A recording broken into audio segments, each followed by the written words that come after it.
Hi, everyone, and thanks so much for coming. I'm Faith from Forbes Library.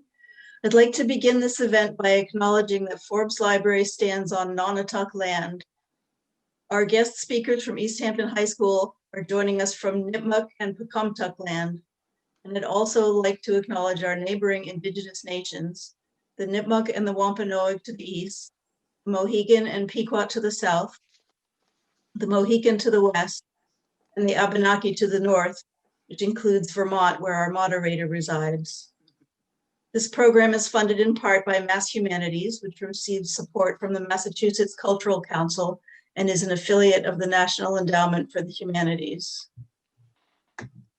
I want to let everyone know that we will be recording, we are already recording this program, so if you missed it, well, if your friends missed it, I'll be sending out the link to the recording in a day or two together with a survey so you can give us some feedback.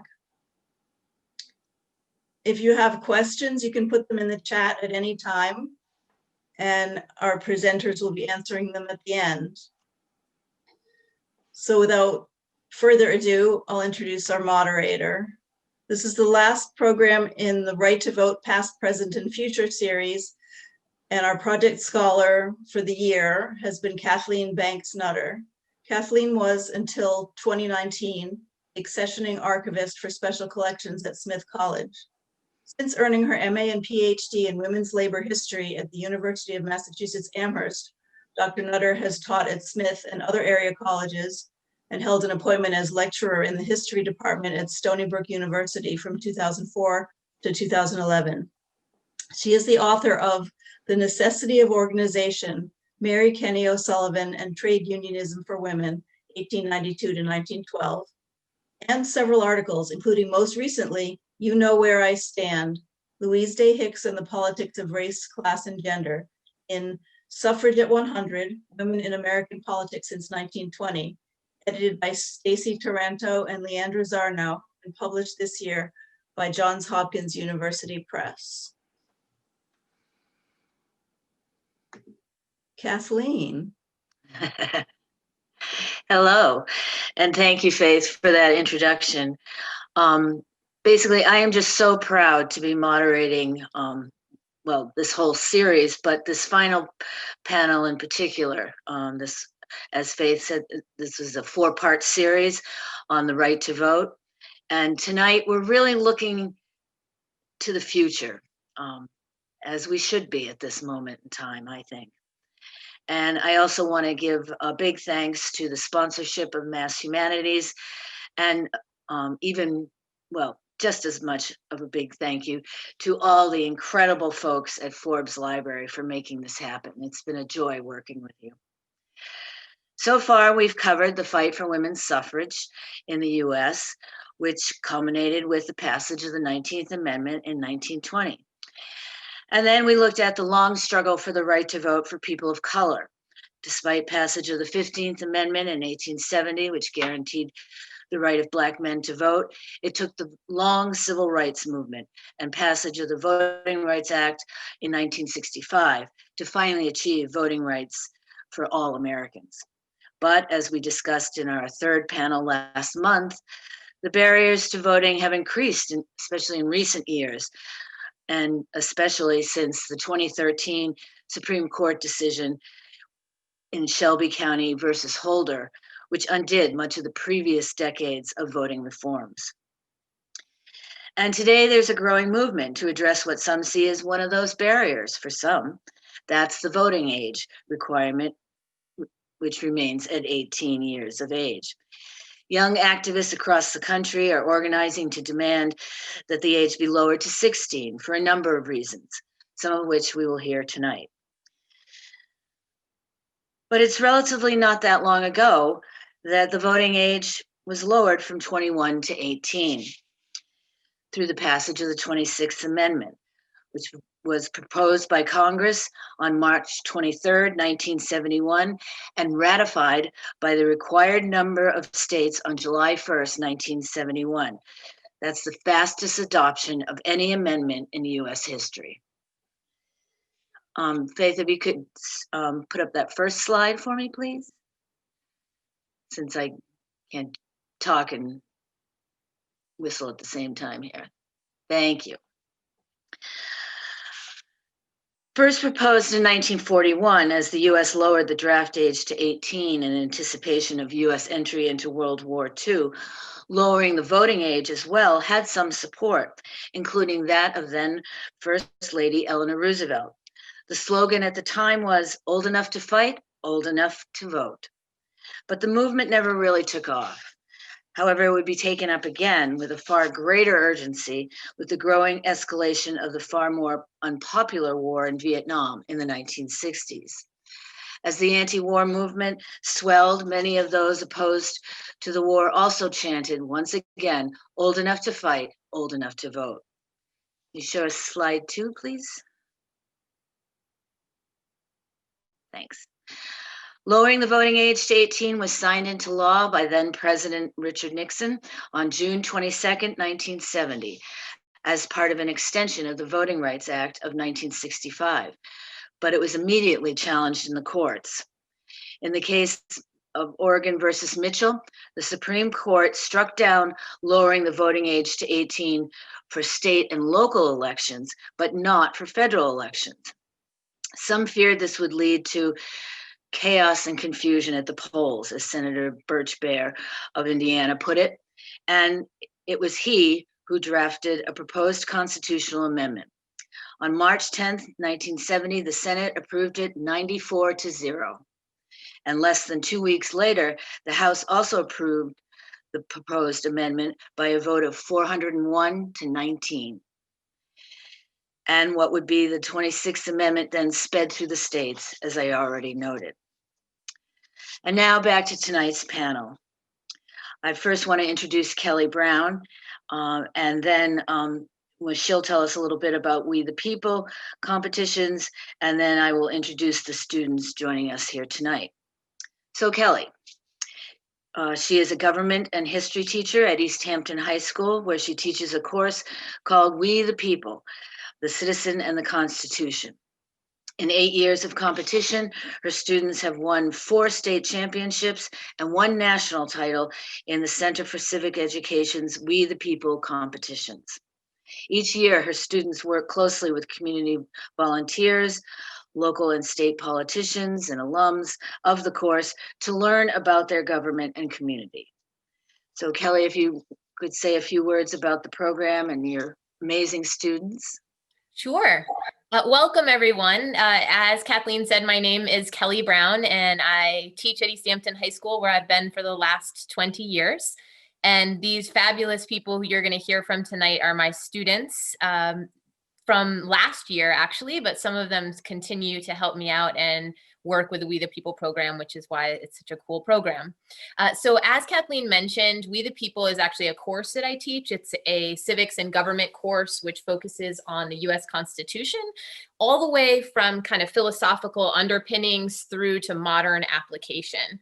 And what makes the course unique is that students engage in what we would call like congressional hearing style assessments. So they work together in teams to talk about and present about questions of constitutional issues to guests that I bring into the classroom. And they have a chance to sort of testify about these questions and issues and answer questions on the spot. We have one of our beloved volunteers here tonight with us, Stephen Linsky, but we have all kinds of folks who come in and help us with our program. And the We the People competition itself is something that is hosted by the Center for Civic Education, which is a national organization that is based in California. And the program has a curriculum that goes along with it, and students across the country all year are engaging in these congressional hearing style assessments. And at the culmination of the course in January, our students compete against other schools from across Massachusetts. And they have the opportunity to kind of show their knowledge and to engage with and have conversations with the judges, the Massachusetts judges who might be actual judges or lawyers, teachers, We the People alums. And so it's a really kind of exciting, engaging conversation. And then if the students win, they get a chance to go on to the national competition where they compete against students from all over the country. And as Kathleen mentioned, these 7 students who are here today were part of our national victory team. We won the national competition last year, which was really quite amazing. And so it's a really wonderful program that emphasizes things like civil discourse and understanding and thinking about things from multiple perspectives, and really just preparing students to be good community members. So I'm very grateful to them and to all of my alumni who come back and help the students all the time. We have a big We the People family in Easthampton. So it's an exciting program, and I'd love to talk to anybody about it or invite you into my classroom at some point if you'd like to be a judge. It sounds wonderful. I wish I'd had something like that in high school. Okay, what I'm going to do now is in alphabetical order without messing up pronunciation of names, hopefully too much, introduce the 7 students, and then we will actually get to hear from them. Starting with Mackenzie Bates. She's a senior at Easthampton High School, and she was, yes, well, they've all been members of the 2020 national champion We the People team from Massachusetts. Sadie Bromberg is a senior at Easthampton High School. She was a member of this national champion team and has served as an election poll worker. She plans on majoring in education and political science in college. Burke is a senior at Easthampton High, and he too was a member of the 2020 national champion We the People team from Massachusetts. Okay, here, Ellie Chappuis, okay, is a senior at Easthampton High, and yet another member of that fabulous team, and she plans to pursue nursing in college. Kylie Korachek is a senior at Easthampton High School, another member of that fabulous team, and she serves for election polls and volunteers for a phone bank for the Democrats of Maine. She plans to major in political science in college and go on to law school. Lucia Rea is a senior at Easthampton High School and yet another member of this incredible team, national championship team. Finally, Alice Wanamaker is a senior at Easthampton High School. She was yet another member of this team and was a delegate to the 2019 Mass Democratic Convention and is a member of the Easthampton Town Democrats. She plans to study public policy in college and later attend law school. Now, it's my great pleasure and honor to turn this over to this fabulous group of high school student activists who will have prepared their remarks. And so I guess it would be, take it away, Alice. All right, good evening, everyone. My name is Alice Wanamaker. We're going to begin our presentation with kind of a prepared debate on whether 16-year-olds should be able to vote. So I'm going to begin with why they should. And here we go. The first thing to understand about voting rights arguments is why it's so important that all demographics have the right to vote. The philosophical foundations of US democracy make much more sense if everyone's included in the political process. Popular sovereignty, the concept that all government power is inherently derived from the people, does not mix well with the idea that some people are excluded from political participation. Law professors Akil Amar and Reva Siegel have both taken that premise to mean that whenever a new demographic is given the right to vote, for example, when women were enfranchised by the 19th Amendment, all past decisions made without them, particularly those decisions made about them, are cast into philosophical doubt. On a more practical note, political scientist Robert Dahl's theory of self-determination supports voting as a crucial political tool. That theory states that once enfranchised, a group will represent and advocate for their own interests through the political process. Thus, the right to vote is a social justice issue because it gives people influence over their representatives and therefore over government functions.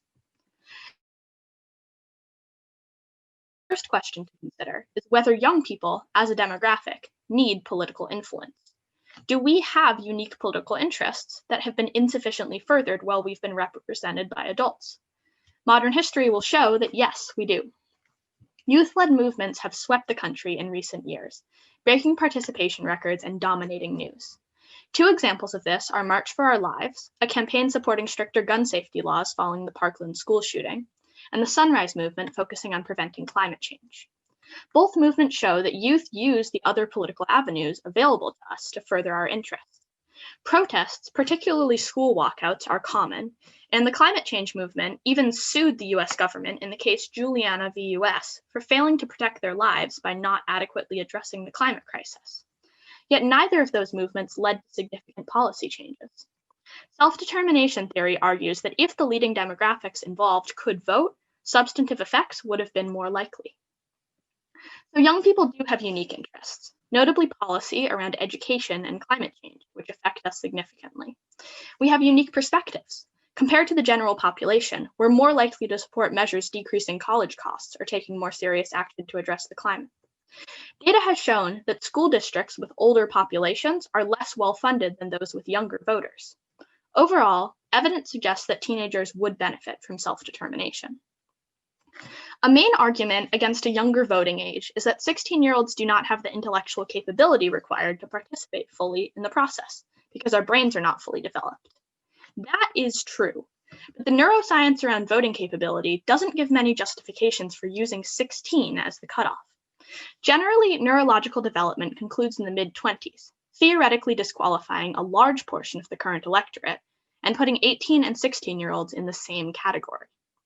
Other researchers argue that the specific part of the brain used in determining what candidate to vote for is mature by the mid-teens, suggesting that both 18 and 16-year-olds are qualified. The main conclusion here, the difference between 16 and 18-year-olds is arbitrary. There's no scientific reason to enfranchise one group and not the other. Lastly, civic knowledge and engagement among 16-year-olds is actually relatively high and could be a powerful tool in expanding the overall electorate. 16-year-olds on average have more civic knowledge, political skills, and interest in volunteerism than 19, 21, or 23-year-olds, probably because they're in high school taking classes like We the People. Studies have also shown that people who vote in the first 3 elections they're eligible for are significantly more likely to vote regularly throughout their lives. There's no way to collect data on this before it happens, but granting the right to vote when youth are more politically informed than they'll be a few years later could be a better time to cement a lifelong habit. Overall, I strongly believe that 16-year-olds should be fully enfranchised. Young people have specific political interests regarding the education system we're in and the long-term future we'll inherit that would be furthered by granting us access to the political process. Although neuroscience does not state definitively whether we're qualified to vote, it does conclude that we're exactly as qualified as we'll be at 18. Lastly, 16-year-olds are more politically knowledgeable than adults in their current first few years of eligibility. So a slightly younger voting age could dramatically increase participation rates, which could therefore impact lifelong participation. 16-year-olds are qualified and motivated to exercise this right. It would benefit our democracy to let them do so.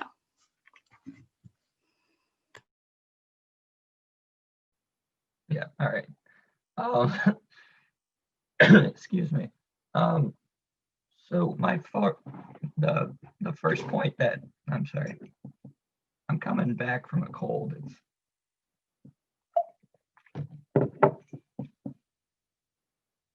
The first point that I want to make is one that the founding fathers actually made,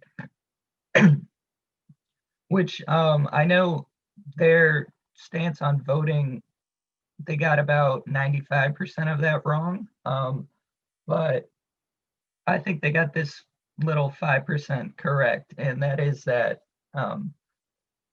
people need to have a real stake in society to be able to vote and be able to have a voice in what is like said and happening in their community. And 16-year-olds just simply don't have that knowledge yet. They don't pay, well, you can get a job and pay taxes, but most of that goes back in your pocket at the end of the year. And 16-year-olds can't own property. So I don't see the logical reason there and what stakes in their own person, like in their own communities that they would actually have Another question I have is why 16? It's kind of an arbitrary number. Other things, I can't think of anything when you turn 16 that you're allowed to do that you're not when you're 15.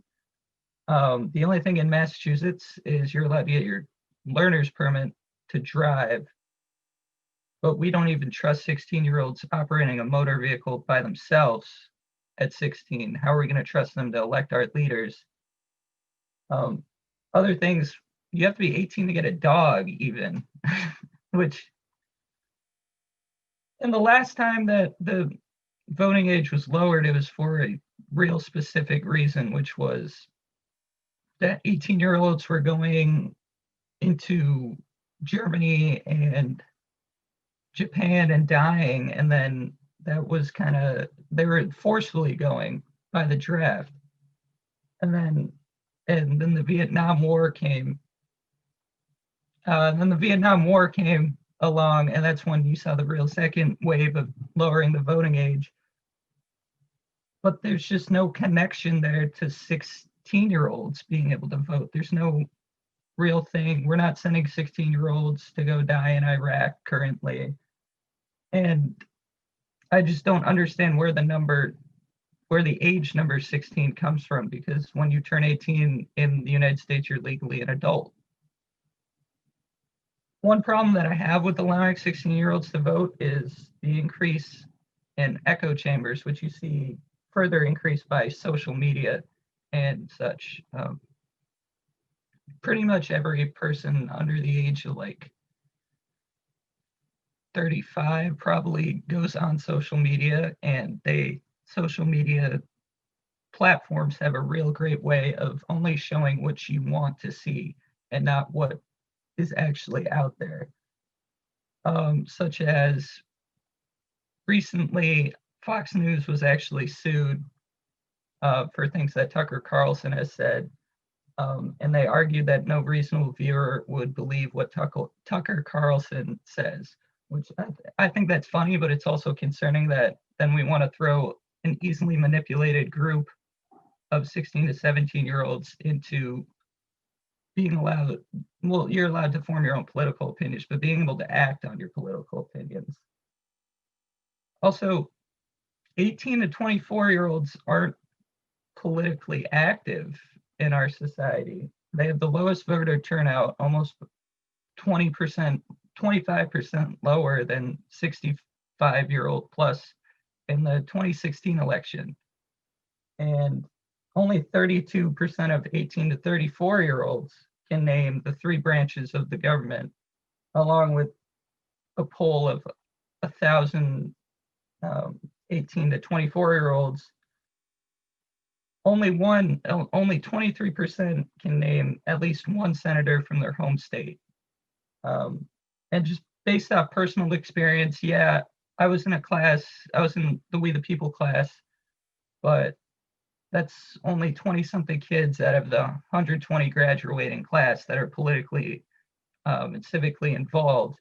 So you have to consider the other 100 who I don't want to put a guarantee, I don't know exact numbers here, but they're probably not too civically engaged. And throughout history, even just being elected to political offices, we haven't seen anyone under the age of 20 be elected to Congress, under the age of 28 be elected to Congress. And so my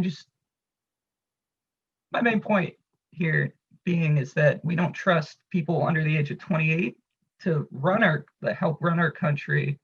Why do we keep decreasing the voting age? That's all I have. Thank you. Both Alice and Liam make great points about allowing and not allowing 16-year-olds to vote. However, I feel like there is a mixed perspectives that combines these two ideas and makes a compromise between them. One may argue that issuing an exam about basic government structures for 16-year-olds to take in order to qualify them to vote would be an ideal compromise because it makes sure they have a bit of background knowledge on what they're voting for. However, this is not a great idea because it could be easily ruled illegal as a modern day literacy test under the Voting Rights Act of 1965. I feel as though there's an argument for making it a rule that 16-year-olds can only vote in local elections. Allowing them to vote at such an age is controversial, but it teaches them how to vote and bestows upon them a basic knowledge about the process and its importance. When kids turn 18 and get to vote for the first time, some may not be living at home, but instead are living at college. Since they are away from home and may not have voted yet, they feel it is complicated because they may have to vote in a different state than which they have registered. This complication may lead them to decide to not vote at all. However, if 16-year-olds are allowed to vote, they would get the practice voting, and this process wouldn't feel as complicated and overwhelming when they moved away. Additionally, local elections affect 16-year-olds. During these elections, many positions are voted on that makes decisions that affect our school systems, like the school committee. Since there are schools that are being affected, we should have a say in who makes the ultimate decisions. Schools themselves would also benefit from 16-year-olds voting. Data shows that schools districts with a younger voting base are better funded. This shows that not only does young voting help young voters, but it also is advantageous for the school district as well. The ability to vote in these types of elections gives teens a sense of why voting is important and how it feels to have your voice be heard. Since they know what this feeling is like and can see how their voice can be heard through voting, it encourages them to continue voting through the rest of their lives in both local and federal elections instead of just one or the other. While there is a solid argument for only local elections, I feel as though there's also an argument for federal elections. While local elections get 16-year-olds a jump on the voting process and gets them familiar with it early so they can practice good habits, they might be more knowledgeable about the issues surrounding federal elections. These issues are more widely talked about, whether that be in school, at home, in the public, or even on the news. With these problems being talked about more often, it gives the chance to younger adults to think about and create their own opinions and perspectives about the ideas that are at hand. By giving them a chance to do this, they aren't being influenced by their parents as much, and it lets them take a step into adulthood of deciding things on their own, even if it goes against what their caregivers believe. Overall, there are solid arguments for both types of elections. One being for local because it gets them a head start in learning and understanding the voting process and its importance, while the other being for only federal because they have the ability to make more informed decisions and therefore making a voting decision that they more fully understand and support instead of making decisions that are based on what they hear from their parents or even from their older friends. Taking these arguments into consideration, teens should be able to vote in local elections until they turn 18, as it is more advantageous overall. My name is Kylie, and I'm going to be taking the conversation a little bit of a different direction. So I know that all of us here are passionate about the issue of 16-year-olds voting, but I think, well, we all think that there are more disenfranchisement issues that are more important and that we wanted to address. So felon disenfranchisement is one of the most debated issues that I deeply care about. And with the people, I studied ancient and Enlightenment influences on our Constitution and government, and I think taking this issue back in time would help provide a good framework. Philosopher John Locke created a theory that heavily influenced our framers, the social contract theory.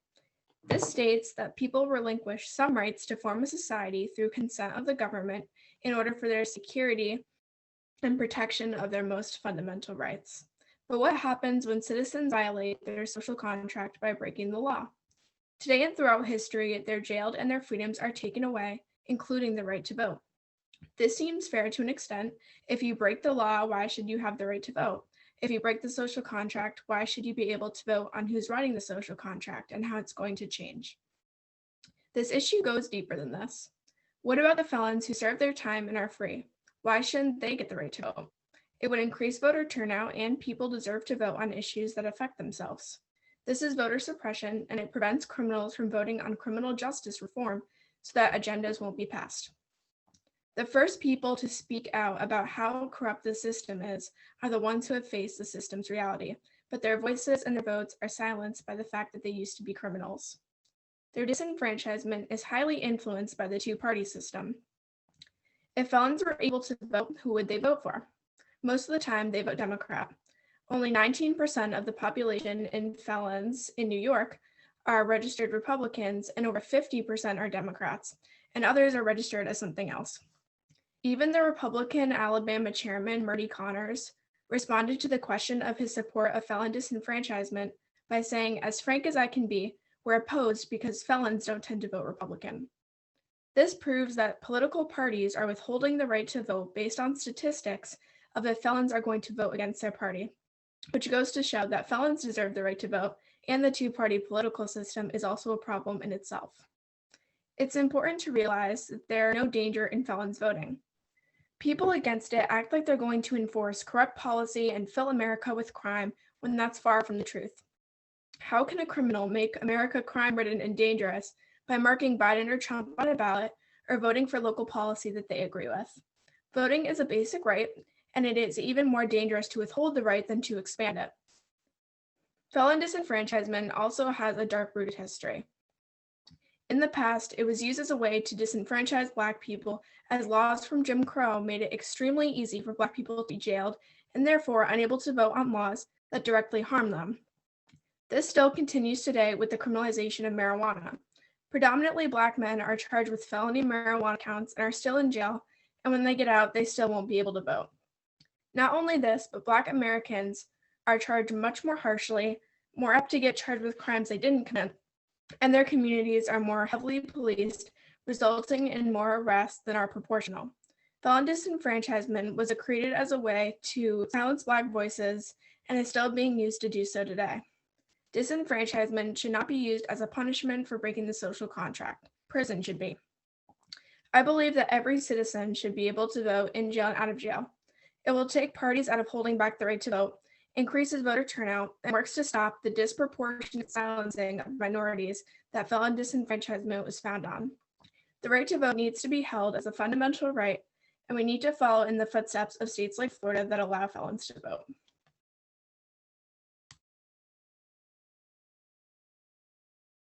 Hello. I'm going to talk about another issue that I think is very important when we talk about voting rights, and that's the issue of gerrymandering. So there's actually many types of gerrymandering, including incumbent, racial, prison, and partisan gerrymandering. But for this, I'm just going to focus on partisan gerrymandering because it's extremely relevant this coming election. So partisan gerrymandering is when state officials will draw districts in ways that purposefully favor one party or another. And there's two main strategies that they use for this. So there's cracking, which is where they spread members of the political party they want to diminish the voice of very thinly through the districts so that they will be a minority in all of the districts and never win a seat. And then packing is where they try to put all of one certain political party in a district so that that political party will win that district, but few others.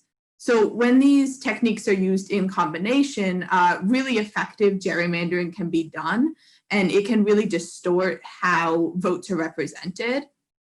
So I'm going to quick screen share with you one really blatant example of partisan gerrymandering, and this is in Ohio. It's Ohio's 9th district that's often referred to as the snake by the lake.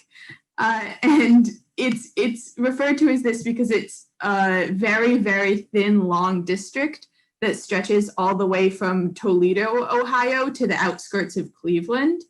And the reason it does this is for packing. It's to pack Democrats who are more likely to live in those cities into one district so that this district is pretty much always very solidly blue, but then they can spread the remainder of the districts through Ohio and thus reducing the Democrats'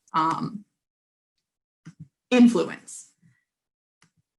So partisan gerrymandering is problematic in a lot of ways. So it makes people lose faith in our government system and our voting system.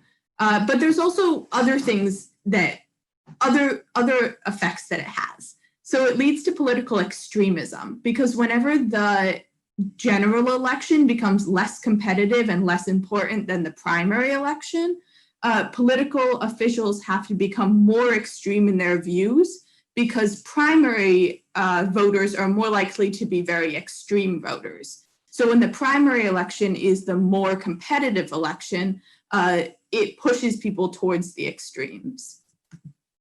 There's multiple ways that we could solve gerrymandering. One of them is that a lot of states have created these bipartisan districting committees instead of having state legislatures determining districts. And an option that was considered was bringing it to the courts, but the Supreme Court ruled in the case Rucho v. Common Cause that they can't actually rule on partisan gerrymandering because it's considered a political question, which they can't rule on. And this issue of gerrymandering is going to be especially relevant this year because it's a census year. And so a lot of people are trying to take back state legislatures from 2010, where there was a really intense gerrymandering effort throughout many states.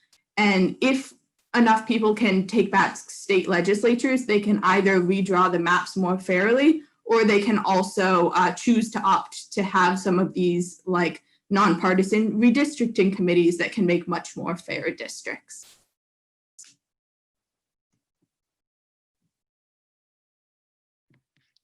We also feel very strongly about the issues surrounding mail-in voting. For many years, mail-in voting has been a very debated topic on whether it be a good concept or a bad concept to implement in the states. However, with the recent COVID-19 pandemic, and I shouldn't say recent because we're still in it, the debate between moving to it or not has become a very prevalent issue. The system has both pros and cons to it, and to see the entire debate, you have to take into consideration both sides. There are many advantages to using this voting system. One of these is that voter turnout will increase. By mailing ballots to everyone, the voting process becomes easier for multiple groups. For example, the elderly don't have to find rides to polling places if they don't have their own form of transportation, and it is easier for election officials to conduct elections because they don't have to keep track of everything going on at multiple precincts.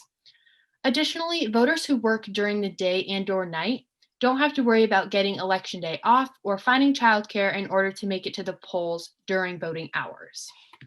This pros list increases with the pandemic as well.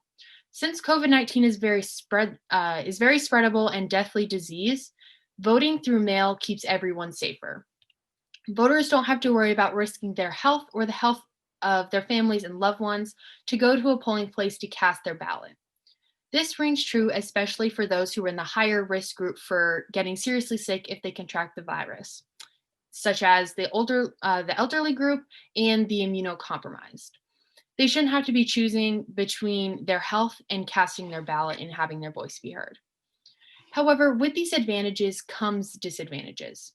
This system can actually prohibit some voters from voting.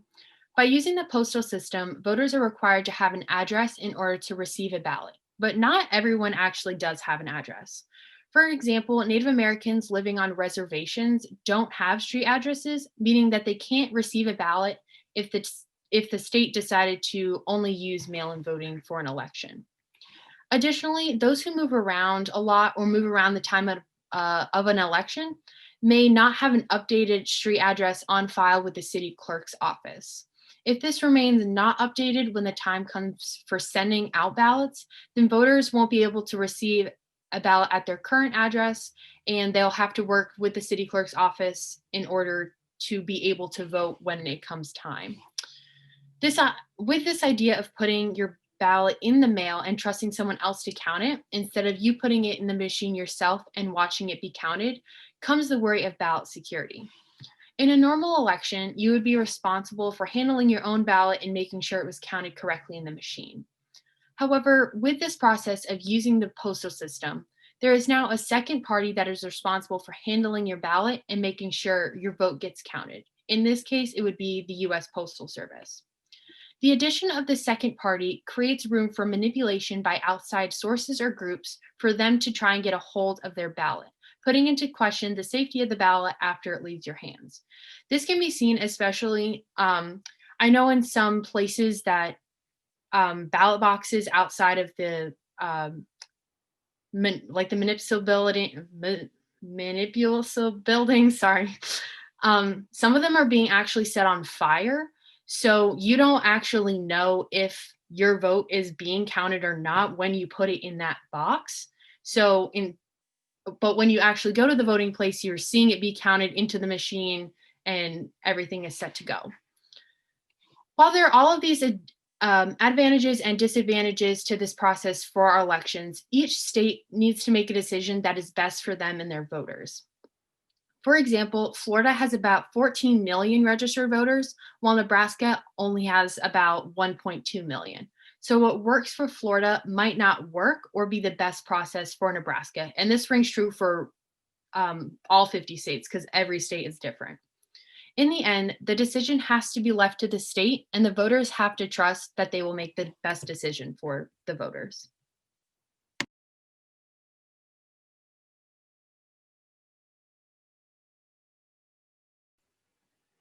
This is me. Hello.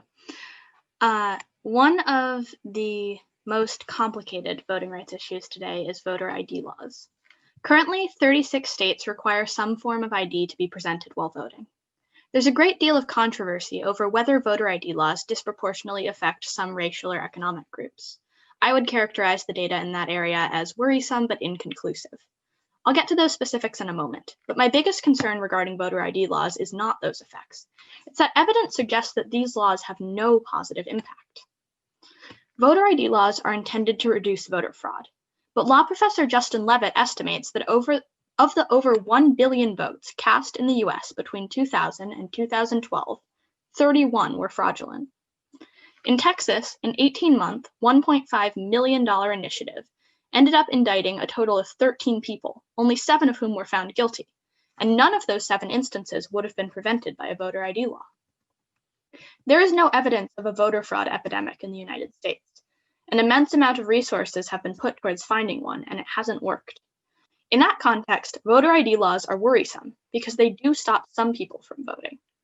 Going back to my philosophical arguments from earlier, if suffrage is so important to ensure that people can represent themselves, if it's crucial for government legitimacy, then any needless restriction on it is morally reprehensible. Furthermore, the disparate effects of voter ID laws are also concerning. Nationwide, 25% of voting age African Americans do not have the ID required for the strictest photo ID laws, as opposed to 11 to 12% of the overall voting age population. 15% of low-income Americans do not have the required ID either. Research also suggests that in situations where only some voters are asked for ID, racial minorities are almost always asked for higher rates. Here's a very strange statistic. In 2006, 5 states in the country had photo ID laws, but 49% of voters nationwide reported being asked to present ID, more frequently young, Black, and/or Hispanic voters. The final piece of the puzzle is the circumstances in which voter ID laws are passed in the first place. An entirely Republican state legislature is 16 times more likely to pass a voter ID law than a government partially or not at all controlled by Republicans, which makes sense as that party tends to be more concerned with election security. More ominous is the finding that a higher minority population in an area increases Republicans' desire for voting restrictions. That means these legislatures believe that areas with a high minority population have higher rates of voter fraud. This assumption, even if it's implicit, is fundamentally incorrect. As described before, there's almost no voter fraud anywhere in this country. Yet voter ID laws allowed that assumption to be the deciding factor when restricting elections. Voter ID laws are a restriction on the franchise and an unnecessary one. Unnecessary restrictions do not work well with the philosophical groundwork of democracy. Add in possible racial and class disparities in the law's effects, and the overall structure begins to seem more venomous. I believe these laws should be repealed. Put simply, there's no reason to have them.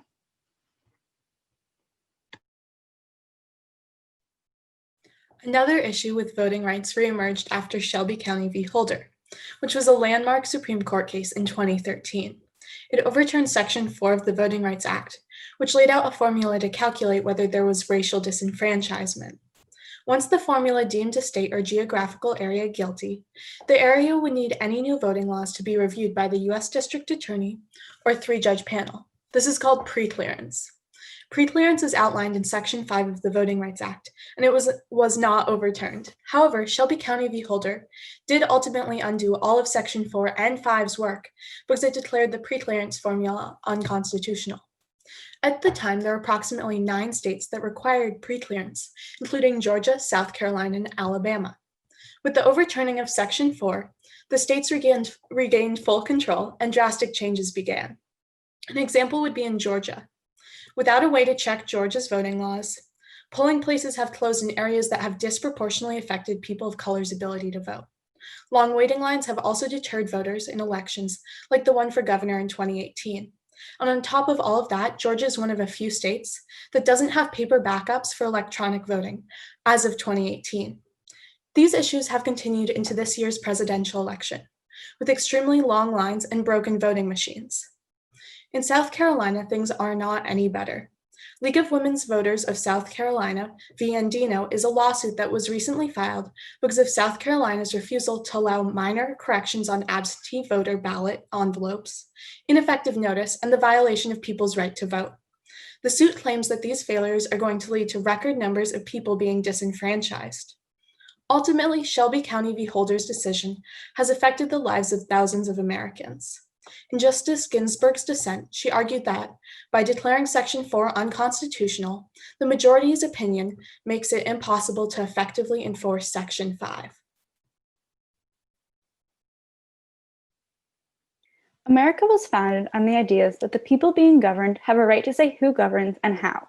This is John Locke's idea of a social contract, but currently our government chooses not to uphold this idea when it comes to immigrants voting. For most of America's history, and in the vast majority of the USA, voting by non-citizens was the norm, not the exception, according to Ron Hayduck, a political scientist at San Francisco State University. It's not so outlandish, given that non-citizens pay taxes. No taxation without representation was the rallying cry for the American Revolution. Non-citizen voting has many opponents, but it was actually the norm in the United States from 1776 until 1926, when 40 states and federal territories allowed non-citizens to vote in local, state, and sometimes federal elections, according to Hayduck. Congress even promoted non-citizen voting with the Northwest Ordinance of 1789, which gave freehold aliens with 2 years of residency the right to vote for territorial legislative representatives, and granted wealthier resident aliens with 3 years of residency the right to serve in territorial legislatures. The initial push to restrict non-citizen voting emerged after the War of 1812, a period of demographic change and increased hostility towards foreigners, particularly against Irish immigrants, who generally opposed slavery. Indeed, the first prohibition of non-citizen voting can be found not in the 1789 Constitution or in the Declaration of Independence, but in the Confederate Constitution of 1861. Under the Illegal Immigration Reform and Immigrant Responsibility Act of 1996, non-citizens were barred from voting in national elections. However, state and municipalities can set their own policies, and state and federal courts have held that non-citizen voting laws are constitutional. Since 1990, 12 states and Washington, D.C. have all had campaigns to extend the right to vote. Chicago, for example, allows non-citizens to vote in local school council elections. San Francisco allows non-citizens, including undocumented immigrants, to vote in school board elections if they have children in the school district. And in College Park, Maryland, a measure was introduced that would give non-citizens the right to cast ballots for the city's mayor, council members, and other local officials. 10 municipalities in Maryland have already adopted similar provisions. 5 municipalities in Massachusetts, Amherst, Cambridge, Newton, Somerville, and Brookline, have statutes that would allow legal permanent residents to vote, but cannot put them into effect unless the state passes its own legislation. The main argument against suffrage for immigrants is that it discourages them to pursue citizenship if they already have the rights of citizens, but early Americans saw it as an effective method to encourage newcomers to make America their home. And it worked. Budding Americans learned civics by practice. Getting a taste for democracy furthered immigrants' understanding of the political system and nurtured attachments to their adopted communities. Immigrant suffrage was then seen more clearly to be a pathway to citizenship rather than a substitute for it, a kind of pre-citizen voting. Currently, with the influx of newer immigrants sparking nativist fears, people don't want immigrants to vote. I believe not only is non-citizen voting constitutional, it is a pathway to citizenship and necessary to have a true social contract.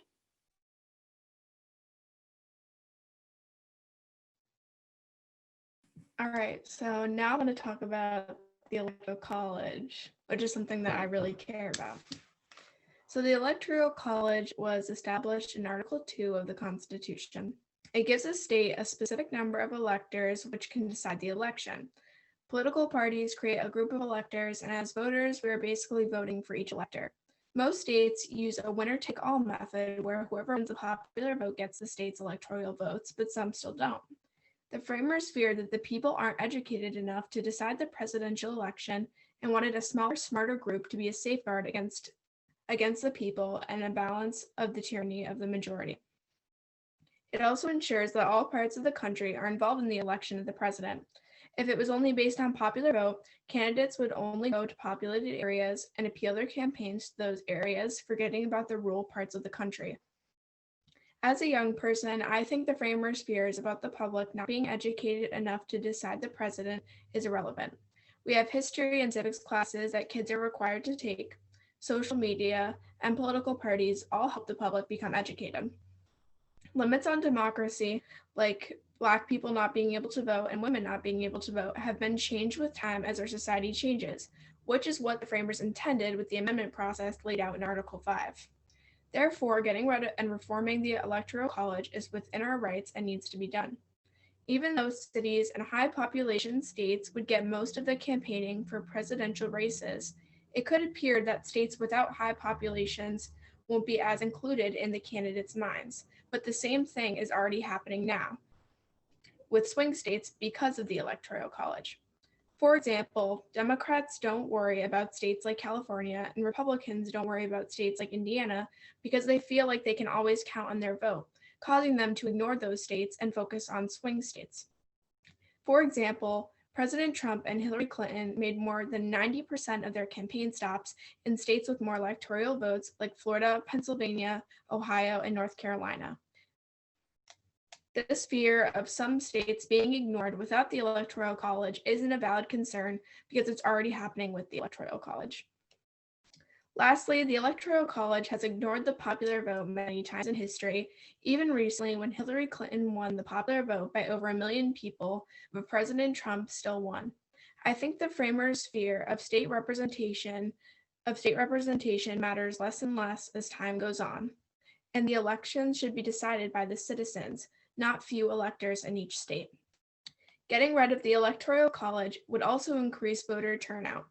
Most Americans who don't vote don't feel like they have a voice in the election because of the Electoral College. Getting rid of it would make sure that everybody's ballot played a part. The election should be focused on the people's vote. Although I think it would be better off without the Electoral College, I think it's unrealistic. The small states who get more representation with the Electoral College will never agree, and there are already many past attempts to change the Electoral College that failed. This is why basic reform should be prioritized. A reform that would be beneficial is following Maine and Nebraska, where each congressional district votes for an elector to tie it close to the people, unlike states where there is a winner-take-all method, meaning the winner of the popular vote will get all the state's electoral votes. Another reform is getting 18 states to create laws banning electors from switching from their promised vote. The court is beginning to crack down on these unfaithful electors, which, sorry if I pronounced this case wrong, but the Chilafo v. Washington, which states that states can enforce electors to vote with their promised vote along party lines and with the popular vote, and that it does not violate the First Amendment. These options don't require the difficult amendment process to reform the Electoral College that usually results in no change. The Senate and the House both represent the states. It's not the president's job to. The president is meant to be the leader of all people in America and unite us as one country. This is why there needs to be a national popular vote, not a state-by-state vote, when it's the president's job to represent all of us. We already have state influence and representation in our national government with the Senate and the House of Representatives. We do not need it for the presidential election. Maybe one day in the future, America will be as ready as I am to deeply reform or dismantle the Electoral College.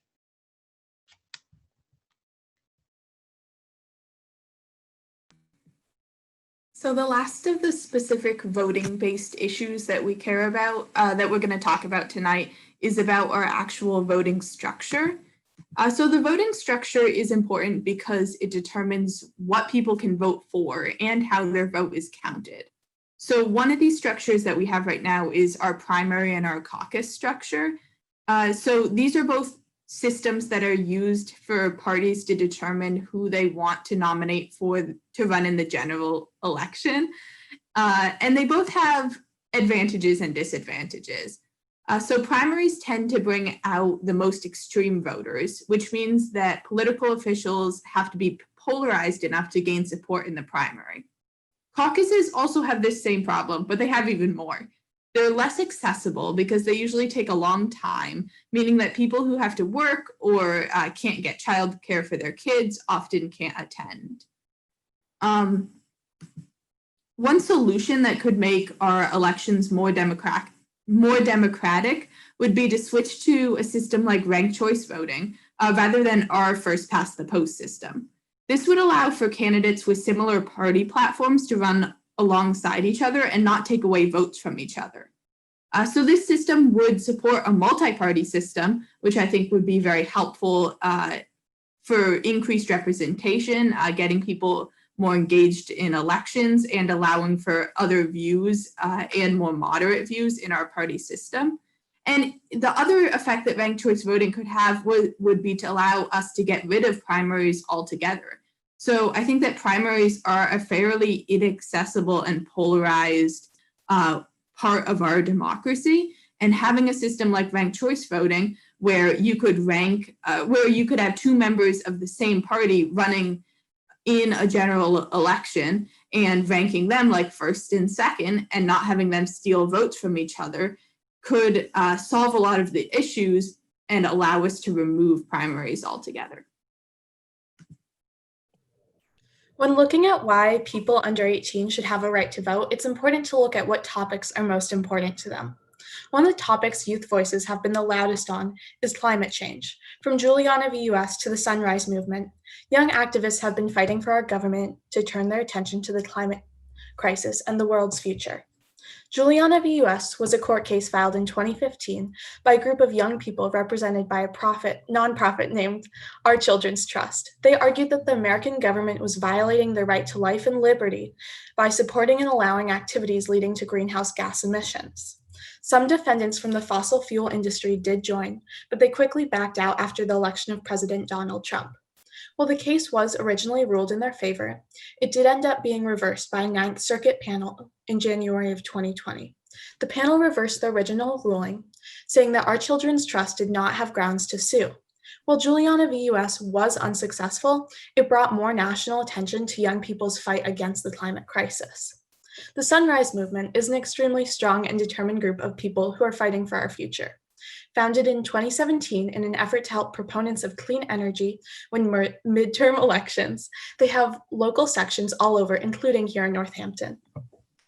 Sunrise has employed tactics inspired by young civil rights activists like sit-ins and wide-awake actions, where they make noise and protest outside the homes of US politicians who are not willing to take steps to combat climate change, including Mitch McConnell. The idea behind wide-awake protests is that the politicians shouldn't be able to sleep when the youth are too worried about climate change to sleep. As the Sunrise Movement has grown in size, they've also grown in their ability to affect elections. During the Massachusetts election between Senator Ed Markey, who's a sponsor of the Green New Deal, and Joe Kennedy, they made over 200,000 calls to support Markey. This led to a momentous defeat of Kennedy by Markey, despite House Speaker Nancy Pelosi's endorsement of Kennedy.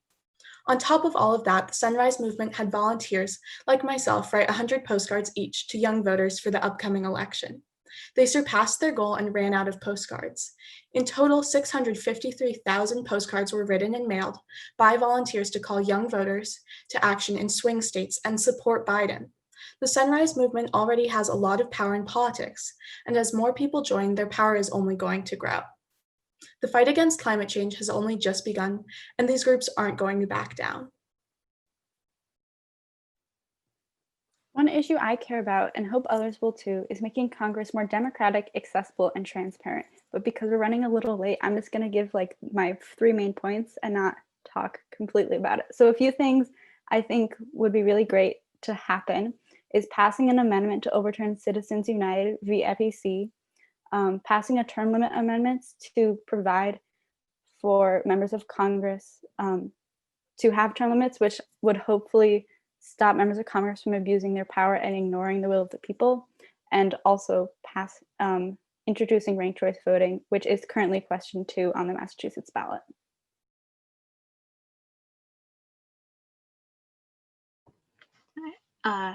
And a final topic, which is kind of a voting rights, kind of a voting rights argument, but also like an issue to campaign for, is making voting a fundamental right.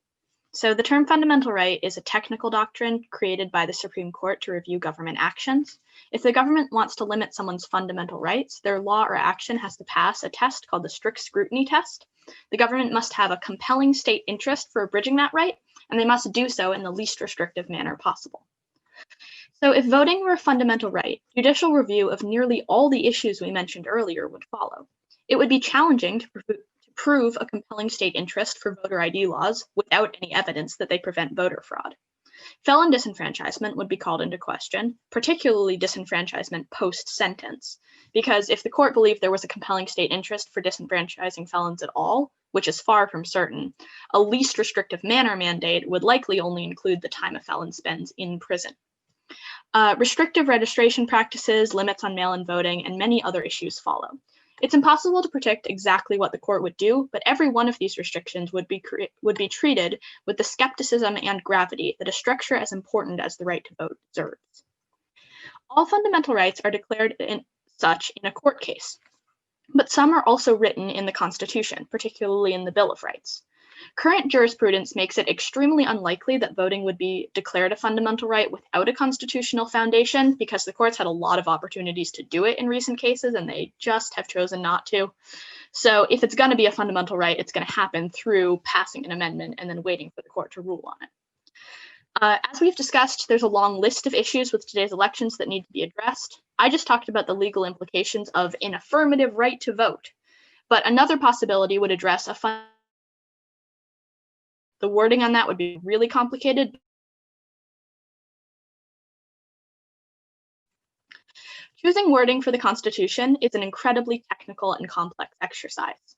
I know this because I've been working on a proposal of this amendment for the past 4 months. It's a preemptive argument against the court. It's a guessing game. And considering how crucial voting is to popular sovereignty, to our government's very existence, it's absolutely necessary. Making the vote a fundamental right could place us in a state of legitimately moral governance for the first time in our country's history. And I am excited to keep talking to you all about that tonight. Thank you so much.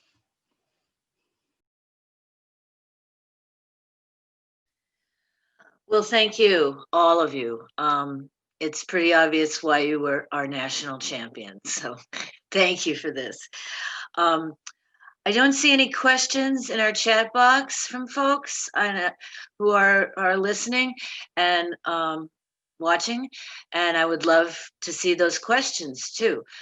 But of course, I always have questions, and so I'm gonna I'll just start, and hopefully some some other folks will chime in here too.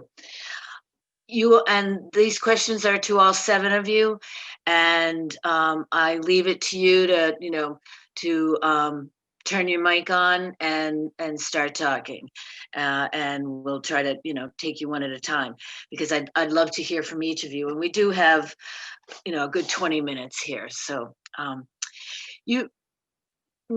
throughout, but especially that last segment, you talked about critical voting issues.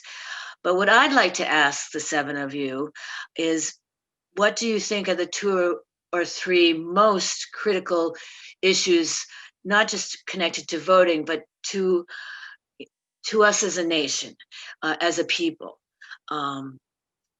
for all of us in the next 20 years? Because you're the people who are going to be solving these problems. So what do you see now, potentially in the next 20 years or so, as being things that really need to be addressed?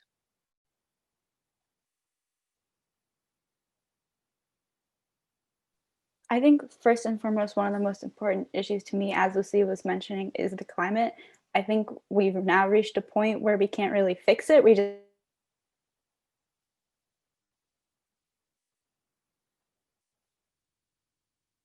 I think drastic change really needs to happen in order for that to occur. Someone else?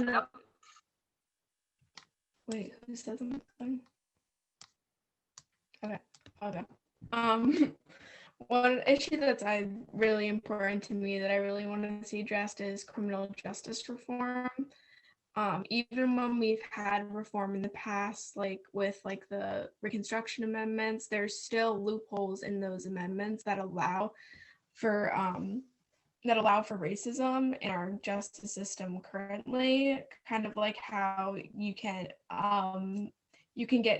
be paid for your labor if you're in prison, but slavery is illegal. So it kind of contradicts itself in that way. Also, just like reforming justice system in general, trying to stop the over-policing in minority communities, which result in higher crime rates, trying to stop the police brutality and ensuring precautions like citizen-led review boards on certain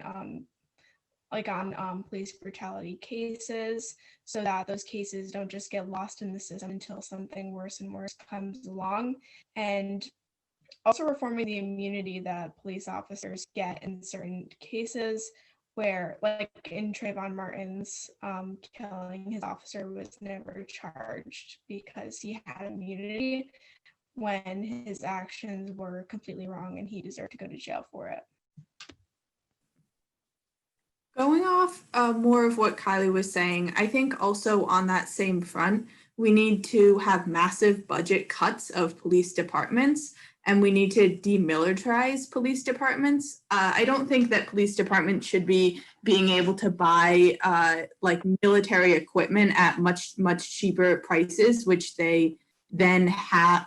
Even if they don't use this military equipment, it's still threatening and removes them from the people. And I think that having large-scale budget cuts to police departments and then investing that money into community resources that will actually help prevent crime will be really helpful. And we've actually seen that, like, police being on our streets right now increases crime. When police officers have gone on strike and not been on patrol duty, this happened in New York City a while back, and crime rates fell dramatically during that period. And I think that it's true that we do need to have some sort of people who can come when there is major violent crimes, but we don't need to have somebody with a gun whose job is to deal with mental health crises, or to deal with overdoses, or to help you know how to install your car seat. I agree with everything that's been said so far. I also want to say, in terms of dealing with police policy, I think that is and should be like a really, really individualized process, because we can see a lot of data about the nationwide trends of the way that police affect different communities, but their specific actions, the specific equipment they use and all of that is very, very different from a place like Easthampton to a major city, for example. So like, I'm actually on the committee that's updating the use of force policy in Easthampton, and I'm really excited about that work, and it's going to look very different. Like, the issues that we're focusing on are going to look very different than the issues that we would see in a major city, or the issues that we would see if it was a department that was using a substantial amount of force on the community all the time, which, as far as I can tell, like, I'm sure like updates are going to be made, but there's not a ton of police force being used at Easthampton right now. So it's definitely a different process. And then the other thing I would just like to say is kind of what I said about self-determination earlier, Robert Dahl's theory, which basically says that increasing access to voting actually impacts a lot of these issues. For example, African Americans are affected by a lot of these disenfranchisement issues. They're less likely to have the photo IDs needed for strict ID laws. They're significantly more likely to be incarcerated, leading to felon disenfranchisement that can last a lifetime, and actually bleeds into lower registration and voting rates in communities with higher levels of incarceration as well. So all of these issues can actually be addressed kind of on a long-term scale by making sure that those communities have access to the franchise, because then they can like advocate for those policies and there's a stronger block of voters pressuring legislators to act on them.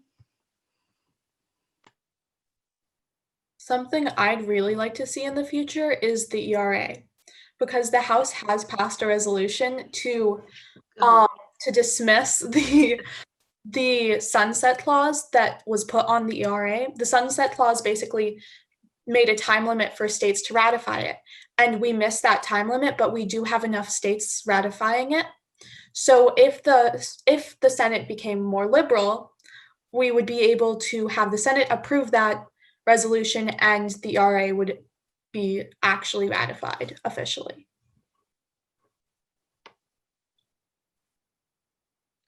We have a couple questions from the audience. First, from Caroline. She writes, I'm curious, what kinds of empowering political engagement, other than this wonderful group, have young folks been engaging in locally? So do you know of other groups similar to yourself, other venues that, and some of them were kind of mentioned earlier, but if you could speak a little bit to that, any of you? Yeah, there's definitely, it's not specifically a group, but the fact that like we started engaging with the election days, I don't exactly remember, I think in February maybe, where we helped with counting early voting and feeding them into the machine. And that, for me personally, really jump-started the fact that I really wanted to be more involved with the political process that involved voting. And this actually led me to continue volunteering at these elections. And I have volunteered at the March or May. This year's been crazy. I can't tell them what's apart anymore. I've volunteered there, and I'm also volunteering on the November 3rd election. I think Sadie is as well, and I'm not entirely sure if anybody else is, but this, for me personally, have really like empowered me to want to encourage people to get out there and vote and to fight for the fact that 16-year-olds not need to vote, but should vote, because it actually engages them in this process as well, even if they don't take civic classes or they don't have the opportunity to volunteer during the election. And can I just ask you how you volunteered, how you knew about that opportunity? Yeah, actually, Miss Brown got us of course it was Miss Brown, she's awesome about that stuff. But since we helped originally with like counting the ballots, because Miss Brown actually talked with the city clerk about it and wanted to find us a way to get involved. And then after we volunteered there, we actually got information from the city clerk asking if we wanted to continue. And that the fact that they reached out to us and asked us if we wanted to continue really actually made me want to do it even more. Great. Anybody else know of any local young youth? Kylie? Unmuted yourself. My example isn't necessarily a local example, but there definitely is programs in Massachusetts for this. So I do a phone bank for the Democrats of Maine, and I know it seems kind of weird, like why would I be calling people in Maine and telling them to vote for Democrats? But it matters on a national scale, and you can get involved very easily. You can get involved in something really easily that has a greater impact than you even really think. And like, parties aside, like if you're, whatever your beliefs are, like getting involved in a phone bank, it's so easy. All you have to do is, like, I know I found out through social media, and then I registered, and then I got trained, and then now I do it every Thursday. But political parties aside, whatever you believe in, I feel like it's important to advocate for it, and especially since I can't vote, I want to do as much as I can to try to still give my input. And I think right now, at least like for my political beliefs, I think that it's a nationwide fight, and I think that expanding out, I know a lot of Massachusetts usually ends up being Democrat every year or every 4 years. Honestly, quite often. There are states that aren't, and I think it's really important to go to those states and talk to voters and try to and just have a nice discussion, because it's actually opened my eyes a lot to talking to people who do disagree with me and who have other voting plans, and we talk about why we support who we support, and it helps exchange ideas. And I know I helped convince some people to change their minds about some things. So it's really empowering to know that your voice on a 2-minute call could have an impact in a state that's a long ways away.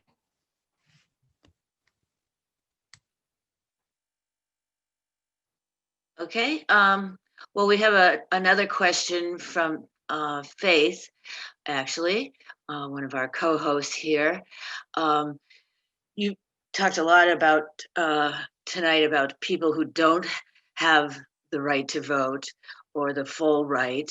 And what Faith is wondering is, what do you seven say when you're in conversation with someone who says, who has the right to vote, but still doesn't participate in voting or even register? Do you have a civil response to that, or do you just start screaming? I might start screaming. No, I think for me personally, I wouldn't really put all of the blame on that person in that situation. I think that we have a lot of structures that go up against people and deter people from wanting to vote, even if they are fully enfranchised. So stuff like Election Day isn't a holiday that people get off work. So some people have to work, and that makes it harder to get to the polls. Or like our electoral college makes people not have faith in our system and not feel like their voice is going to matter. Or like earlier, I talked about gerrymandering and how gerrymandering makes people lose faith in the system. And I think that then prevents a lot of people from voting. I think also people are unsatisfied sometimes with our two-party system and feel like there's not a good option for them. And having a different voting system that doesn't lead necessarily and only support a two-party system, like we could do with ranked choice voting, would help with that, because having more political parties would allow for different voices to express themselves that feel right now that they can't gain any national attention. In addition to Ellie, I think this can tie back into what we were talking about earlier about the social contract theory, and that in order to people have buy into the social contract, and then I think they then have a say in the government. And throughout our history, many people haven't had a say in the government. And so now more do, and that's really wonderful. But I think not voting is an active way to say you don't support the system of the government. Mm-hmm. And while the only way to change the government is through the government or by overthrowing the government. And so many people who don't support the government don't actively know how to change the government through the government, and also don't want to overthrow the government. And so I think choosing to just not be involved in the government is a way for them to maintain their sanity. And while I personally don't agree with it, I think it's everybody's choice, because voting is not mandatory in the US.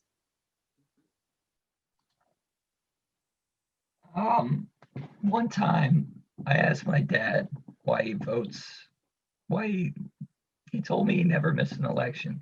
So I asked him, why does he vote in every election? And he actually said to me, it's because you're the politician's boss. If you don't like someone, you elect, well, excuse me, if you don't like a certain politician, it's your job to vote him out and to get him out of, or him or her out of office. And I think that really stuck with me. And I've kind of thought of it that way, that if you don't vote, then you're not using that right. I also feel like it's I do agree with what Ellie and Sadie were touching on, how like our system is kind of set up so that voters have to settle for who they like the least, basically. I know that it decreases like people from wanting to vote, but I do think that it's important for everybody to vote, because I've seen people like complaining about certain things that are going on, and I see people wanting change, but you have to vote to make that change. And if you can't vote, you have to do other things. You can volunteer, you can join movements, you can protest, you can advocate for what you want to see. And I feel like it's just kind of hypocritical for people to not like the way the system works, but not try to do anything to change it because they don't have any faith in it. When I personally, like, I don't necessarily always 100% agree with either candidate, and I'd much rather have a multi-party system with ranked choice voting, where I feel like I would be able to have a better say in who I want from the government. But I still think that these minor differences, I feel like overall it's more important to put that aside and vote to make the country even just a little bit better. Yeah, I agree with everything that's been said. I definitely am more angry about people not voting this year than I would be in other years. But in general, I think that not voting can be a legitimate form of political protest. And I think that the reason to support election reform and voting reform is to make sure that when someone doesn't vote, it's nothing but a form of political protest. Like, they could if they wanted to, they're choosing not to. That's the reason. That's an ethical reason to not have someone vote. Any other reason, any outside structure forcing them to, is the antithesis of the social contract, and I'm very angry about it. I think also, I know I already talked about this, but I love voting so much. So I think another thing that we need to do to increase voter turnout is have more education about our voting system. It was an important ancient idea that we need civic education, and we need education on virtues and stuff. And I think this is still applicable today, that we need to have education on why voting matters and on the political process to then feel like we should engage in it. Anyone else? Well, I have one last question for you seven. Do you think you'll ever run for elected office at any level of government?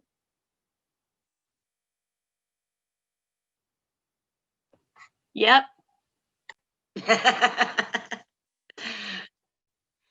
And why would you want to run, Alice? I just really love public policy, a lot. I just want to write laws. I've gotten opportunities to do that. I've edited documents in our city government, and I'm working on the use of force policy now. I've wanted to be a politician, theoretically, for my entire life. When I was 5, I used to dress up in a suit and a top hat and pretend I was the president. That was what I did with my free time. But now that I've gotten to this process in high school, and now that I've learned about constitutional law, I know that it's not theoretical. Collaboration around legal ideas, the way we've done in We the People, is my favorite thing I've ever done in my life. That's where I want to spend all of my time. And I've learned through being on all these committees throughout high school that I can be capable in that area. I can help lead a group into a goal or a conclusion. I think I can be effective in that way. And I'm just that's exactly what I want the structure of my life to be like. So I'm really, really excited to do that in the future. Thank you. Anyone else? I'm not sure if I'd want to run for public office necessarily, but I know I probably one day I'll, depending on like how it works where I am, but I'd love to run for Attorney General. And seeing like some of the young people that have been voted into public office really inspires me to kind of want to do that when before I never really wanted to, because I think the only way to really change something is change it from the inside out. And I feel like our generation is going to be like a generation to make government work a lot more effectively for more people. And I feel like it would be really cool to be a part of that. But definitely Attorney General one day, but maybe House of Representatives another. Okay. Anyone else? While I personally don't want to run for office, I fully support Alice and her ambitions. I think that there's many changes that need to be made to our national legislature in order to make everyone running for office have equal opportunities. And so I also think that America is really diverse and there's lots of different populations and many of them aren't represented. And I don't think me or people from my white middle class background need to have more say in our government. I think we have a lot of say, and I think there's a lot of other people who really need to gain control and have power. And I think connecting to what Sadie just said is that personally, I don't want to run for office either. Like, it crossed my mind when I took the class. I was like, wait, maybe it could be possible with what I've learned.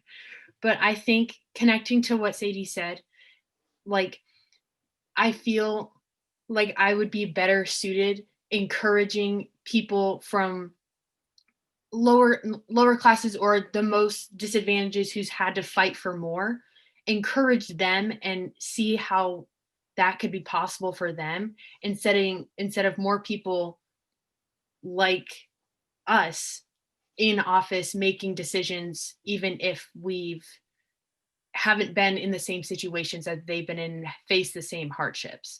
I think they need to be in the office making the changes for their group, their similar groups of people, because they've gone through it firsthand and they can make the policies that best fit what they need to change.